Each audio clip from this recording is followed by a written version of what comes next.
On the weekly chart, we're going to take a look at Riot in here. You can see we ended the day exactly at that $20 mark in here. We are up almost 1% on the day. We've traded close to that $21 level in here. We are up in those upper 2080s. We had, I think the high in here was about 2087 or so. So we are close to that $21 range. That's going to be a major spot for us to kind of breach going forward and hold at $21 level. Now, as far as your overall net flow goes in here, it stayed bullish in here. Obviously, nice jump in here midday with your bullish net flow, kind of trickled off there towards the end of the day, but overall still ended in the green. Also, your gamma exposures in here, call wall at 23, your put wall is at 19, your king node in here was this expiration at that $19 strike. So that is kind of the levels we're watching in here going forward as far as our major gamma exposures, as far as our walls and things like that go.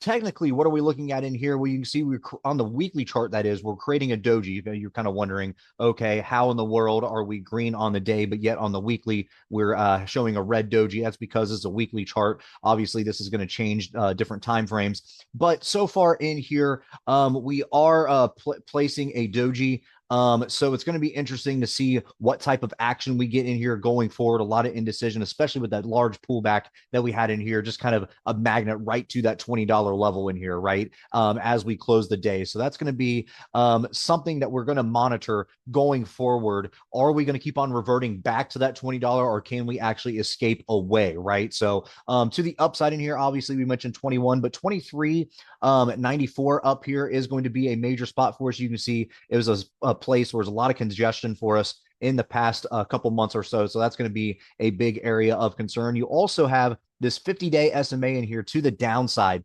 sitting at that 1855. That's going to be a place to see wherever it ends up. It depends on how much consolidating we're going to do here on this weekly chart, but that's going to be an area where it should hold some footing for us. I mean, it's been doing that for the past month and a half for us in here.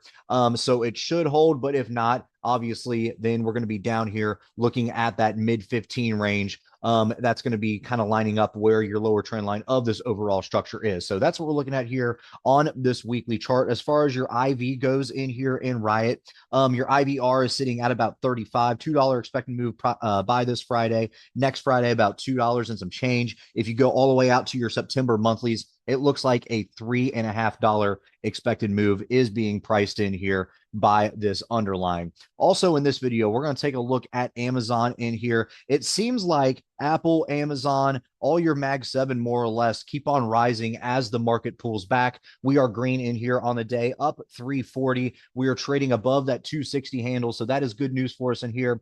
3 red weeks in a row in here. We're going to see if there's some sort of footing. Obviously, it seems like we caught something down here on this weekly chart. So going forward, we're going to see if this 258 right here does hold. If not, then we're going to be revisiting this 250 area right here. And then obviously outside of that 241 to the upside in here. If we can get a little bit more of a push, we're going to take that 268 outside of there, 278. And then obviously the highs in here, 287. But we really like this level right here, this 280 range for a nice big resistance for us. You can see that we kind of rejected that multiple times. Obviously busted past through it here back in early August, but obviously that was short-lived and a nice big pullback ever since. So that is going to be a spot where we are going to be looking for a large resistance. But until then, we're going to see if we can keep on stacking up green days in here as the market keeps on pulling back. Your IV in here is relatively low compared to itself. So you got to think all of these major kind of big stocks that are staying green as the NASDAQ and the market overall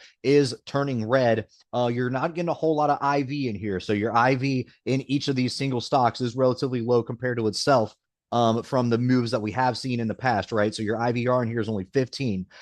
You only have about a $4 expected move by Wednesday. By Friday, about a $6 expected move. You go all the way out to next Friday, you're looking at about a $10 expected move. You go all the way out to your September monthlies, right around a $15 move being priced in. So your IV is relatively low compared to itself. While you're still getting a little bit of a positive drift in here with the overall markets pulling back. So the question is, when we do get a turn back with our NASDAQ in here, actually coming back up, right? Is that going to change with NVIDIA? That's kind of the question. But if we do get a turn with the NASDAQ rising again, Are these stocks that have stayed green, are they going to continue, or are they going to fizzle out and everybody's going to kind of jump back in to the semis, to the AI, to those high flying volatile stocks? That is kind of be kind of what we're monitoring as we continue throughout this week, right? So let's see what happens in here in Riot and Amazon. Let's see if we can continue on with a couple more green days in here this week.